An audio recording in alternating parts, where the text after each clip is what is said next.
सिद्धारमैया ने कर्नाटक के मुख्यमंत्री पद से दिया इस्तीफा। ब्रेकफास्ट मीटिंग के दौरान किया ऐलान, थोड़ी देर में करेंगे प्रेस कॉन्फ्रेंस।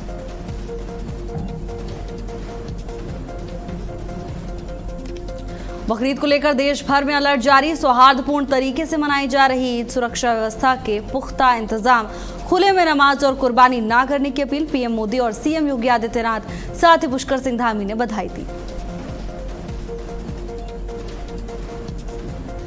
जल्द हो सकती है यूपी बीजेपी की नई टीम की तैयारी। हाईकमान की मुहर के बाद होगी घोषणा। कई पदों में फेरबदल संभव, संगठन को मिलेगा नया स्वरूप।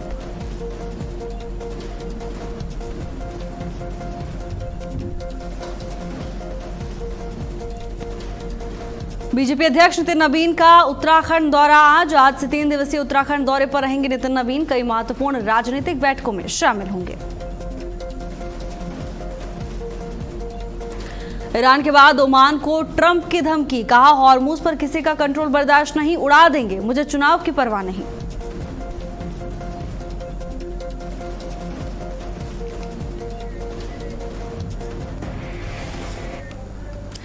नमस्कार, बहुत स्वागत है आपका। भारत अपडेट देख रहे हैं आप। मैं हूं आपके साथ भावना त्रिपाठी। बुलेटिन की शुरुआत करेंगे बड़ी खबर के साथ। एनटीए ने सीयूईटी यूजी 2026 परीक्षा का ऐलान किया। एनटीए ने एडमिट कार्ड जारी किए। 31 मई, 6 जून और 7 जून को परीक्षा होगी। बकरीद के चलते परीक्षा की तारीखों में यह बदलाव किया गया है। देखिए, अब ये परीक्षाएं 31 मई, 6 जून और 7 जून को होंगी। बकरीद के पर्व को देखते हुए एनटीए की ओर से तारीखों में ये बदलाव किए गए थे, जिससे त्योहार के समय में किसी को परेशानी ना हो। अब ऐसे में नई तारीखें निर्धारित की जा चुकी हैं। 31 मई, 6 जून और 7 जून को एग्जाम होगा। एनटीए की ओर से ऐलान किया गया।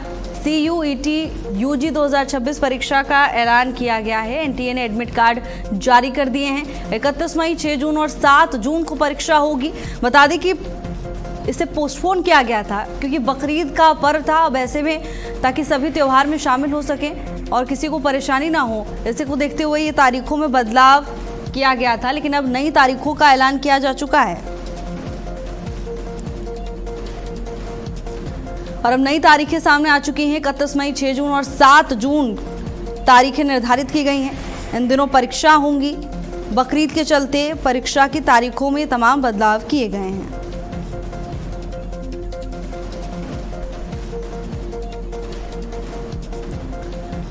तो बकरीद को देखते हुए परीक्षा की तारीखों में तमाम बड़े बदलाव किए गए।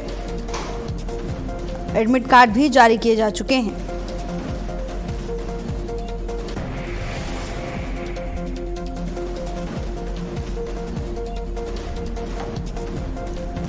और प्रवेश पत्र यानी एडमिट कार्ड एनटीए की ओर से जारी किए जा चुके हैं। 31 मई, 6 जून और 7 जून को परीक्षा होगी।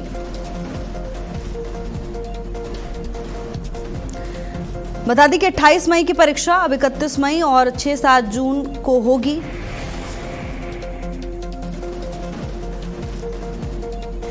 तो एनटीए ने छात्रों के संशोधित एडमिट कार्ड जारी कर दिए हैं। इन परीक्षा की तिथि हाल ही में बदली गई थी। प्रभावित उम्मीदवार अब सीयूईटी की आधिकारिक वेबसाइट पर जाकर अपना नया एडमिट कार्ड यानी हॉल टिकट डाउनलोड कर सकते हैं। देखिए, इससे पहले एनटीए ने 24 मई 2026 को नोटिस जारी किया और 28 मई 2026 को दोनों शिफ्ट में होने वाली परीक्षा स्थगित करने यानी पोस्टपोन करने की घोषणा की थी। एनटीए की ओर से बताया गया कि बकरीद को देखते हुए तारीखों में यह बदलाव किया गया है और अब संशोधित कार्यक्रम के तहत ये परीक्षा 2 चरणों में आयोजित की जाएगी। पहला चरण 31 मई 2026 को होगा, जिसके लिए एडमिट कार्ड एनटीए ने जारी कर दिए हैं। दूसरे चरण की परीक्षा 6 और 7 जून को आयोजित होगी।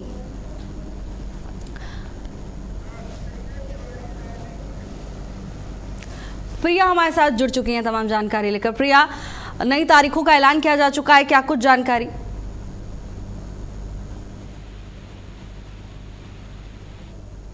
ने अब नई डेट जारी कर दी है और अब ऑनलाइन एडमिट कार्ड डाउनलोड कर सकते हैं स्टूडेंट जिनका एग्जाम है सीयूटी के। और अब 31 मई और 6 और 7 जून को ये एग्जाम होगा। दो फेयर में ये एग्जाम होने वाले हैं। दो पेयर में एग्जाम होने वाले, एक 31 मई को, दूसरा 6 और 7 जून को। तो की छुट्टी पड़ने की वजह से ये जो एग्जाम है वो टाला जा रहा है। अब ऑनलाइन आप जो स्टूडेंट है वो ऑनलाइन अपना एडमिट कार्ड डाउनलोड कर सकेंगे। बिल्कुल प्रिया, बताया जा रहा है कि 31 मई को होने वाली परीक्षा के लिए एडमिट कार्ड जारी कर दिए गए हैं। 6 और 7 जून को परीक्षा होने वाली है, उसके लिए कब तक अवेलेबल हो जाएगा एडमिट कार्ड, क्या कुछ जानकारी इस पर? देखिए, ऑनलाइन जाके वेबसाइट पर बच्चे की जानकारी पूरी दी गई है और आज से ही इसको नोटिस जारी कर दिया गया है। तो आज से ही वो 31 मई से पहले अपना, क्योंकि 31 मई में कुछ ही समय रह गया है, तो आज ही वो डाउनलोड कर सकते हैं, कल भी डाउनलोड कर सकते हैं अपने एडमिट कार्ड को और फिर 31 मई को जाकर अपना एग्जाम दे सकते हैं सीयूटी का। वहीं 6 और 7 जून को भी एग्जाम है, तो उसके लिए भी एडमिट कार्ड जारी होगा। तो उस दिन भी उसके कुछ दिन पहले ही अपना एडमिट कार्ड जारी लेकर वो एग्जाम देने जा सकते हैं। ये अब एग्जाम है तो ऐसे में अभ्यर्थी परीक्षार्थी तो अपनी तैयारियां करते ही हैं, लेकिन प्रशासन के लिए, सीधे तौर पर हम कहें तो एजेंसी के लिए भी ये तैयारियों का ही समय है। क्या कुछ व्यवस्थाएं देखने को मिल रही हैं?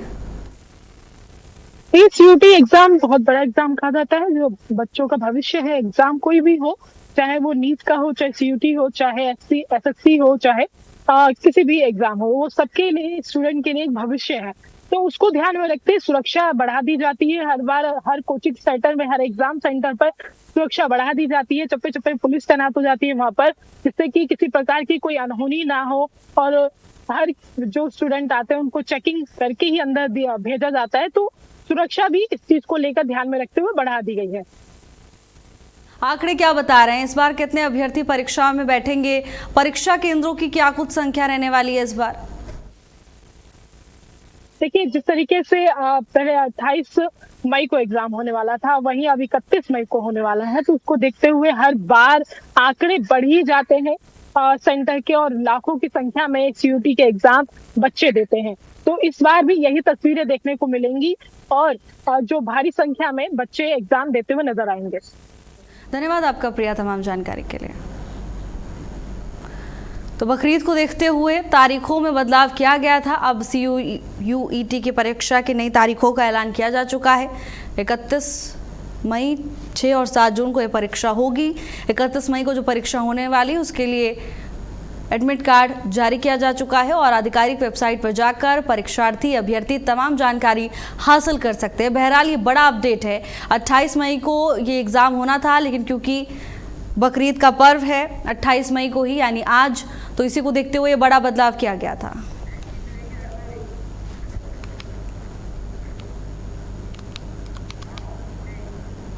और वहीं हरदोई में पुलिस महकमे में बड़ा फेरबदल देखने को मिला। 39 पुलिस कर्मियों के तबादले हुए हैं। पुलिस स्थापना बोर्ड की बैठक में यह बड़ा फैसला लिया गया। कई पुलिस अधिकारियों के कार्य क्षेत्र भी बदले गए।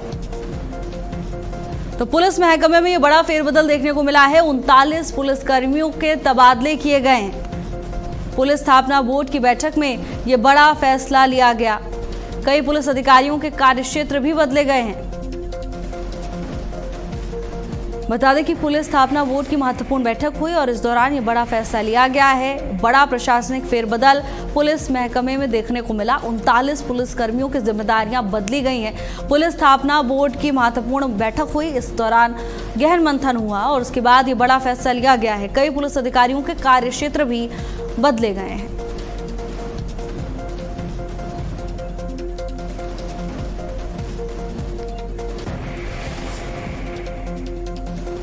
तो पुलिस महकमे में यह बड़ा फेरबदल देखने को मिला है। 39 लोगों की जिम्मेदारियां बदली गई हैं। 39 पुलिसकर्मियों के तबादले हुए हैं। पुलिस स्थापना बोर्ड की बैठक में यह महत्वपूर्ण फैसला लिया गया। कई पुलिस अधिकारियों के कार्य क्षेत्र भी बदले गए।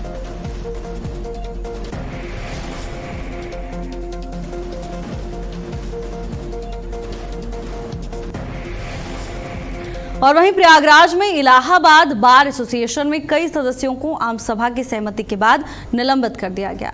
और वहीं इसको लेकर बार पदाधिकारियों का कहना है कि संबंधित सदस्य बार के हितों और नीतियों के विरुद्ध कार्य कर रहे थे, जिसके चलते ये बड़ी कार्रवाई की गई है। तो देखिए, बताया जा रहा है कि तमाम नीतियों के विरुद्ध जाकर ये सभी सदस्य काम कर रहे थे और इसी के चलते ये बड़ी कार्रवाई की गई है। प्रयागराज का ये पूरा मामला बताया जा रहा है, बार के हितों के विरुद्ध काम करने पर ये कार्रवाई की गई है।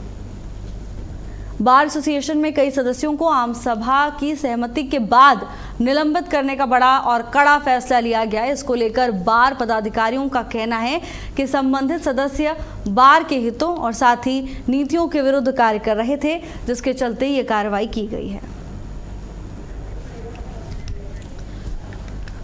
बार के हितों और नीतियों के विरुद्ध काम कर रहे थे, जिसके चलते ये बड़ा एक्शन लिया गया है। खबर प्रयागराज से सामने आ रही है। विनय मिश्रा हमारे साथ जुड़ चुके हैं तमाम जानकारी लेकर। विनय, बड़ी कार्रवाई की गई है, एसोसिएशन के कई सदस्य निलंबित किए गए, क्या कारण रहा? जी, बता दें कि इलाहाबाद बार एसोसिएशन ने आम सभा की सहमति के बाद कई सदस्यों को निलंबित कर दिया है। बार पदाधिकारियों का कहना है कि संबंधित सदस्य बार एसोसिएशन के हितों और नीतियों के विरुद्ध कार्य कर रहे थे, जिसके चलते यह कार्रवाई की गई है। इस फैसले के बाद अधिवक्ताओं के बीच चर्चा का माहौल गर्म है। बार एसोसिएशन का कहना है कि संगठन की गरिमा और हितों के खिलाफ किसी भी गतिविधि को बर्दाश्त नहीं किया जाएगा। जी, जिन लोगों पर ये कार्रवाई हुई है, क्या उनका कोई रिएक्शन, कोई प्रतिक्रिया सामने आई या कोई स्पष्टीकरण उनकी तरफ से पेश किया गया? जी, बता दें कि वही निलंबित सदस्यों की ओर से अभी तक कोई आधिकारिक प्रतिक्रिया सामने नहीं आई है। मामले को लेकर अधिवक्ता समुदाय की नजरें आगे की कार्रवाई पर भी टिकी हुई हैं। जी, धन्यवाद आपका तमाम जानकारी के लिए। इलाहाबाद बार एसोसिएशन के कई सदस्यों पर गाज गिरी। बार के हितों और नीतियों के विरुद्ध ये तमाम सदस्य काम कर रहे थे और इसी को देखते हुए सभी की सहमति के बाद निलंबित करने का बड़ा फैसला लिया गया है। इसको लेकर बार पदाधिकारियों का कहना है कि संबंधित सदस्य बार के हितों और नीतियों के विरुद्ध कार्य कर रहे थे और जिसको देखते हुए ये बड़ी कार्रवाई बार की ओर से की गई है। प्रयागराज के मोतीलाल नेहरू मेडिकल कॉलेज में जूनियर डॉक्टर्स और वकीलों के बीच हुए विवाद ने शासन ने बड़ा प्रशासनिक कदम उठाते हुए मेडिकल कॉलेज के प्रिंसिपल डॉक्टर वीके पांडे को उनके पद से हटा दिया है। साथ ही स्थिति को नियंत्रित करने और मेडिकल कॉलेज के प्रशासनिक कार्यों को सुचारू रूप से चलाने के लिए डॉक्टर अजय कुमार वर्मा को अगले आदेश तक अस्थायी प्रिंसिपल नियुक्त किया गया है। बताया जा रहा है कि मेडिकल कॉलेज परिसर में जूनियर डॉक्टर्स और अधिवक्ताओं के बीच हुए विवाद के बाद माहौल तनावपूर्ण हो गया था। वहीं मामले की तूल पकड़ने के बाद शासन स्तर पर समीक्षा की गई, जिसके बाद ये बड़ी कार्रवाई। तो जूनियर डॉक्टर और वकीलों के बीच विवाद के बाद ये फैसला लिया गया। डॉक्टर अजय कुमार वर्मा को नियुक्त किया गया है अस्थायी प्रिंसिपल। मेडिकल कॉलेज के प्रिंसिपल हटाए गए हैं और साथ ही अस्थायी प्रिंसिपल की नियुक्ति की जा चुकी है। बता दें कि जूनियर डॉक्टर और वकीलों के बीच विवाद गरमाया था, जिसके बाद ये बड़ा फैसला लिया गया।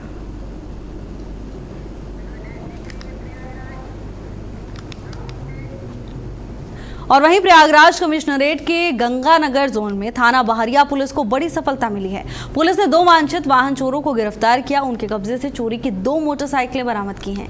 गिरफ्तार आरोपियों के खिलाफ पहले से वाहन चोरी का मुकदमा दर्ज था। पुलिस ने दोनों आरोपियों को गिरफ्तार कर लिया है। अग्रिम कार्रवाई पुलिस की ओर से शुरू की जा चुकी है। तो उत्तर प्रदेश के प्रयागराज का ये पूरा मामला है, जहां पुलिस को बड़ी कामयाबी हाथ लगी है। आरोपियों को पुलिस ने धर दबोचा है।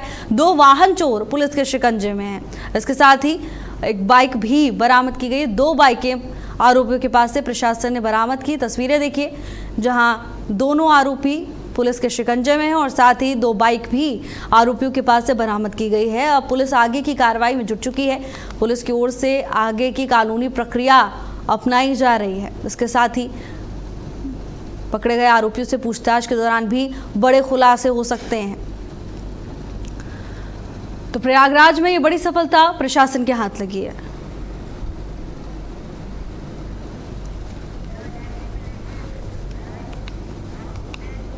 बहराइच के हरदी थाना क्षेत्र के कोड़वा मंसारी गांव में घाघरा नदी में नहाने के दौरान बड़ा हादसा हो गया। जानकारी के मुताबिक 5 युवक नदी में नहाने उतरे थे, जिनमें से 2 युवकों को ग्रामीणों ने सुरक्षित बाहर निकाल लिया, जबकि 1 युवक का शव बरामद कर लिया गया है। 2 युवक अभी भी लापता हैं। घटना के बाद मौके पर एनडीआरएफ और एसडीआरएफ की टीम पहुंची, गोताखोरों की टीम मौके पर पहुंची। पुलिस प्रशासन के अधिकारी लगातार रेस्क्यू ऑपरेशन चला रहे हैं। तो वहीं उत्तर प्रदेश के मुख्यमंत्री योगी आदित्यनाथ ने भी घटना का संज्ञान लिया। राहत और साथ ही बचाव कार्य तेज करने के निर्देश दिए गए हैं। लापता युवकों की तलाश जारी है और इसके साथ ही इलाके में तनावपूर्ण माहौल बना हुआ है, लेकिन प्रशासन की पैनी नजर है। रेस्क्यू ऑपरेशन लगातार चल रहा है। उत्तर प्रदेश के बहराइच का ये पूरा मामला है, जहां खबर सामने आने के बाद सनसनी मच गई। भारी संख्या में लोग मौके पर इकट्ठा हो गए। बता दें कि घाघरा नदी में नहाने के दौरान ये बड़ा हादसा हुआ, जहां 5 युवकों के डूबने की खबर सामने आ रही है। 2 लापता बताए जा रहे हैं और इन्हें ढूंढने का प्रयास प्रशासन की ओर से किया जा रहा है। कोड़वा मंसारी गांव के पास घाघरा नदी जो बहती है, वहां पर थाना कोतवाली देहात के 3 युवक और थाना बौंडी के 2 युवक, ये सभी नहाने के लिए आए थे घाघरा नदी में। और नहाते समय सभी तेज धार में चले गए, जिसमें डूबने लगे। उसी समय वहां पर जो ग्रामीण लोग उपस्थित थे, उन लोगों ने 2 लोगों को बचा लिया, लेकिन 3 युवक नदी में। मामला घाघरा नदी में नहाने से बड़ा हादसा हो गया। 5 युवक डूब गए, 2 लोगों के लापता होने की खबर सामने आई है। ये तस्वीरें देखिए, क्षेत्र में अब तनावपूर्ण स्थिति है, जहां भारी संख्या में लोग मौके पर इकट्ठा हो गए। एनडीआरएफ की टीम, एसडीआरएफ की टीम मौके पर पहुंची और गोताखोरों की टीम लगातार डूबे हुए युवकों की तलाश में जुटी हुई है। प्रशासन की ओर से पूरी सक्रियता यहां पर दिखाई दी जा रही है और साथ ही उत्तर प्रदेश के मुख्यमंत्री योगी आदित्यनाथ ने भी इस पूरे मामले में संज्ञान लिया है और प्रशासन को निर्देश दिए हैं कि रेस्क्यू ऑपरेशन में तेजी लाई जाए, यानी जल्द से जल्द लापता को ढूंढा जाए।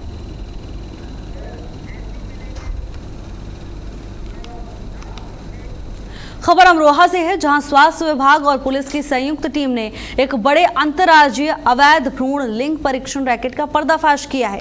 छापेमारी में दिल्ली और हरियाणा से जुड़े 6 आरोपी गिरफ्तार किए गए। मौके से अल्ट्रासाउंड मशीन, अन्य उपकरण और करीब 1,33,000 रुपए की नकदी भी बरामद की गई है।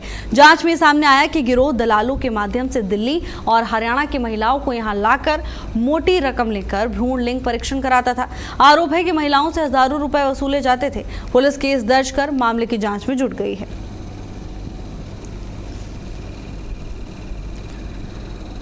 दिल्ली हरियाणा समेत 6 आरोपियों पर प्रशासन की ओर से शिकंजा कसा गया है। आरोप है कि महिलाओं से हजारों रुपए वसूलते थे। पुलिस ने मामले की जांच शुरू कर दी है। ये गिरोह दिल्ली और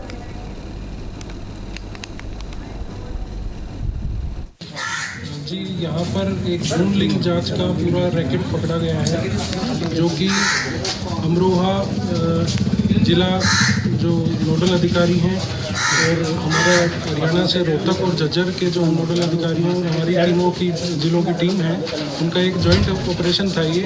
और जॉइंट रेड में हमने काफ़ी समय से जो सूचनाएं मिल रही थी, उसके ऊपर इन पर कार्रवाई करके आज इनको 3 लोगों को पकड़ा है, जिसमें एक एजेंट शामिल हैं, एक इनका और लाने ले जाने वाला बाइक पे जो लेके जाते थे मरीजों को एक जगह से यहाँ पर इस घर में लाने के लिए, उनको पकड़ा गया है। और एक जिसने अल्ट्रासाउंड किया है, उनको पकड़ा गया है। और ये जो देवेंद्र नाम है, जिनको अभी पकड़ा गया, जिसने अल्ट्रासाउंड किया पोर्टेबल मशीन से। अमरोहा का यह पूरा मामला, जहां अवैध भ्रूण लिंग परीक्षण रैकेट का भंडाफोड़ किया है प्रशासन ने। आरोपियों की गिरफ्तारी भी की गई है। दिल्ली और हरियाणा समेत 6 लोगों पर शिकंजा प्रशासन ने कसा है। नकदी और मशीन भी टीम ने बरामद की। अब प्रशासन इस पूरे मामले की जांच में जुटा हुआ है। अग्रिम कार्रवाई प्रशासन की ओर से की जा रही है। अवैध भ्रूण लिंग परीक्षण रैकेट का भंडाफोड़ टीम की ओर से किया गया। दिल्ली और हरियाणा समेत 6 आरोपी पुलिस की गिरफ्त में हैं। 1.33 लाख रुपए की नकदी बरामद की गई है। साथ ही मशीनें भी बरामद की गई हैं प्रशासन ने।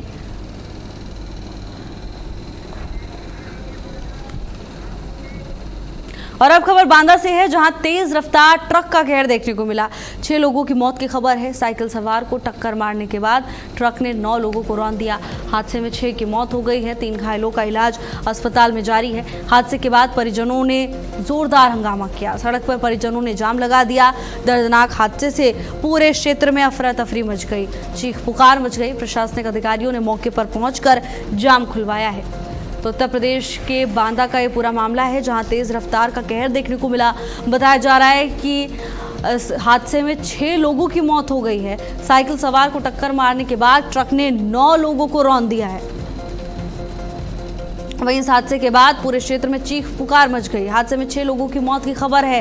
3 गंभीर रूप से घायल बताए जा रहे हैं, जिनका अस्पताल में इलाज जारी है। हादसे के बाद परिजनों ने ये जोरदार हंगामा किया। तस्वीरें देखिए किस तरह से क्षेत्र में स्थिति तनावपूर्ण हो चुकी है। हालांकि मौके पर प्रशासन पहुंचा है। प्रशासनिक अधिकारियों ने लोगों को जैसे तैसे समझाया, उन्हें कार्रवाई का आश्वासन दिया और उसके बाद हंगामा रुका है। ये तस्वीरें देखिए किस तरह पूरा क्षेत्र इस दर्दनाक हादसे के बाद दहल गया। पूरे क्षेत्र में चीख पुकार मच गई, अफरा तफरी मच गई। नाराज परिजनों ने हंगामा कर दिया। हादसे में 6 लोगों की मौत की खबर है। बताया जा रहा है कि 3 गंभीर रूप से घायल हुए हैं। हादसे के बाद परिजनों का गुस्सा सड़क पर फूटा, सड़क पर जाम लगा दिया। मामले की जानकारी मिलने के बाद प्रशासनिक अधिकारी मौके पर पहुंचे और यहां पर मौजूद भीड़ को जैसे तैसे समझाया गया। उन्हें आश्वासन दिया गया कि मामले पर कार्रवाई होगी और आरोपी पर कड़ा से कड़ा एक्शन प्रशासन की ओर से लिया जाएगा। इस आश्वासन के बाद ही लोग वहां से हटे और जाम प्रशासन की ओर से खुलवाया गया। इस घटना के चलते काफ़ी देर तक यातायात व्यवस्था भी प्रभावित रही। ये बांदा से तस्वीरें सामने आ रही हैं, जहां सड़क हादसे के बाद परिजनों का गुस्सा सड़क पर फूट पड़ा। हादसे के बाद परिजनों ने जोरदार हंगामा किया, सड़क पर जाम लगा दिया। स्थिति बेहद तनावपूर्ण हो गई। तस्वीरों में सबके चेहरे उदास नजर आ रहे हैं, गमगीन नजर आ रहे हैं। हालांकि प्रशासनिक अधिकारी मौके पर पहुंचे हैं और कार्रवाई का आश्वासन दिया, जिसके बाद लोगों ने जाम खोला। आज बिसंडा कस्बे में बिसंडा ओरन रोड पर एक ट्रक डंपर चालक के द्वारा एक घटना कारित की गई है, जिसमें एक व्यक्ति जो टकरा कर भागने की कोशिश कर रहा था, दूसरी जगह जाकर वो ट्रक पलट गया और एक ई रिक्शा के ऊपर पूरी तरीके से पलट गया और उसमें 6 लोगों की कुल इसमें डेथ हो गई है, जिसमें से 4 लोगों की ऑन द स्पॉट डेथ हो गई है और 2 लोग इलाजरत थे, वहाँ पर अस्पताल में उनकी डेथ हुई है और 3 लोग इसमें अभी भी जिनका इलाज चल रहा है वो अस्पताल में हैं। सभी डेड बॉडीज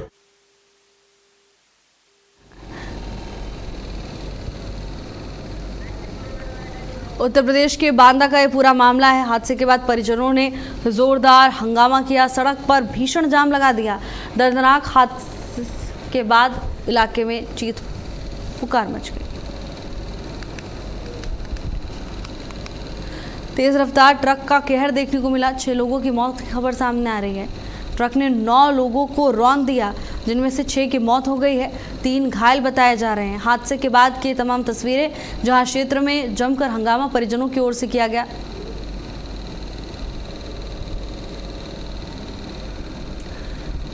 तो प्रशासन ने मौके पर पहुंचकर जाम खुलवाया।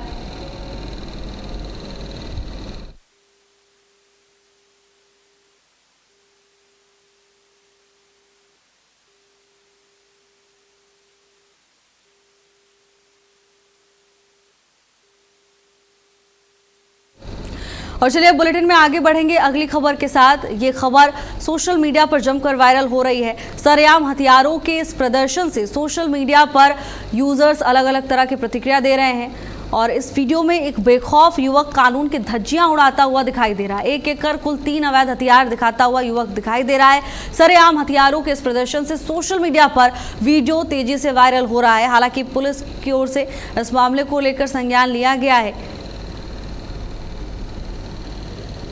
बुलंदशहर का ये पूरा मामला बताया जा रहा है। सोशल मीडिया पर चंद लाइक्स के लिए आजकल नियमों की धज्जियां युवक उड़ा रहे हैं और ठीक ऐसा ही मामला बुलंदशहर से सामने आया है।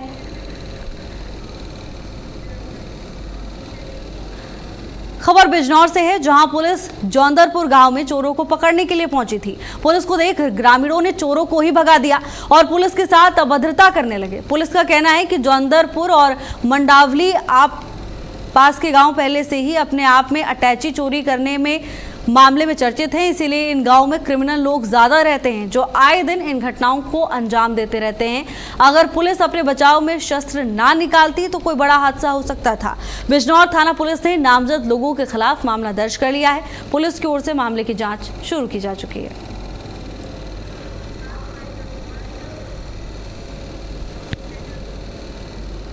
फिलहाल के लिए मेरे साथ बस इतना ही। देश और दुनिया की तमाम बड़ी खबरों के लिए देखते रहिए भारत अपडेट। नमस्कार।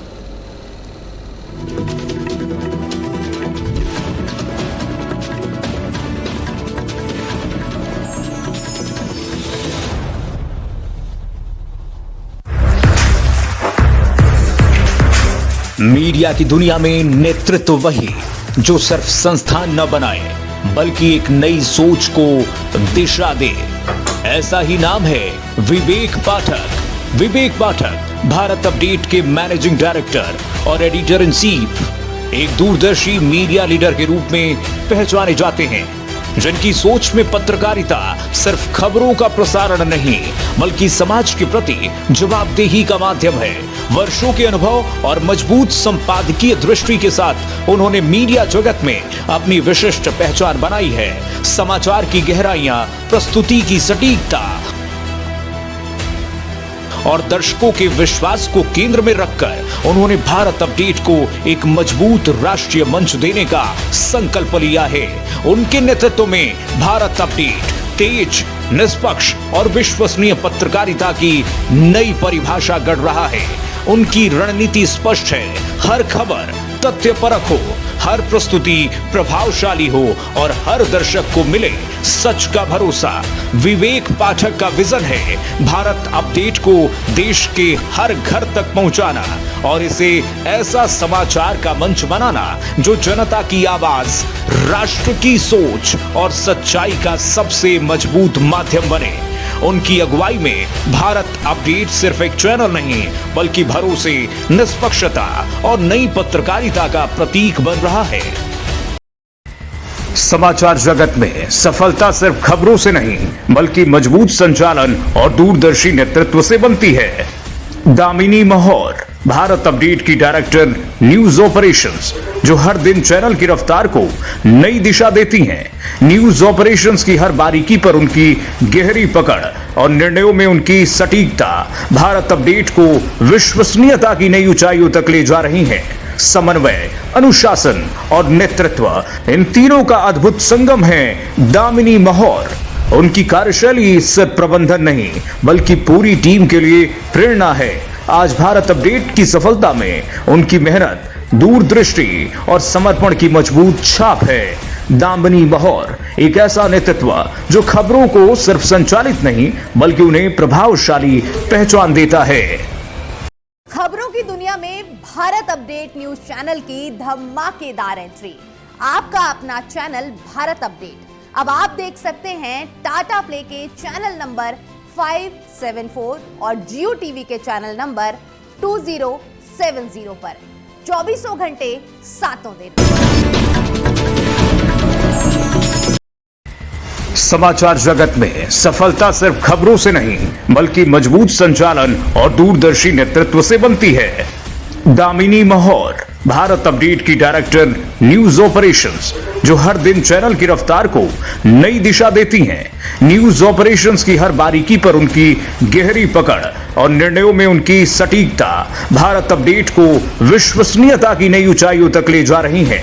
समन्वय, अनुशासन और नेतृत्व, इन तीनों का अद्भुत संगम है दामिनी महौर।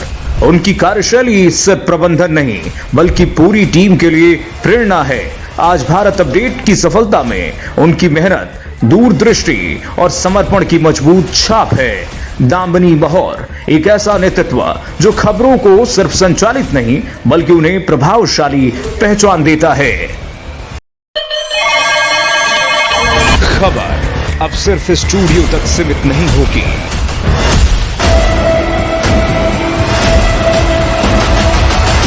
खबर अब शहर, हर गली और हर जमीन से होगी। अब देश देखेगा सबसे तेज, सबसे बड़ा नेटवर्क। दिल्ली से लेकर पूर्वांचल तक, पश्चिमी यूपी से लेकर पहाड़ों तक, हर खबर अब सीधे ग्राउंड जीरो से। मैं लखनऊ से शिव कृपाल मिश्रा, यूपी की राजनीति का केंद्र, हर बड़े फैसले की अंदरूनी खबर। मैं लखनऊ से संजीव सिंह, सियासत की हर चाल और हर हलचल, ग्राउंड जीरो से सीधी और बेबाक रिपोर्ट। मैं आगरा से अरुण श्रीवास्तव, इतिहास की नगरी में बदलते हालात, हर खबर सबसे पहले आपके पास। मैं गोरखपुर से रामशंकर यादव, पूर्वांचल की हर बड़ी खबर जमीनी हकीकत के साथ। मैं झांसी से तारिक इकबाल, बुंदेलखंड की धरती से हर मुद्दे की बेबाक रिपोर्ट।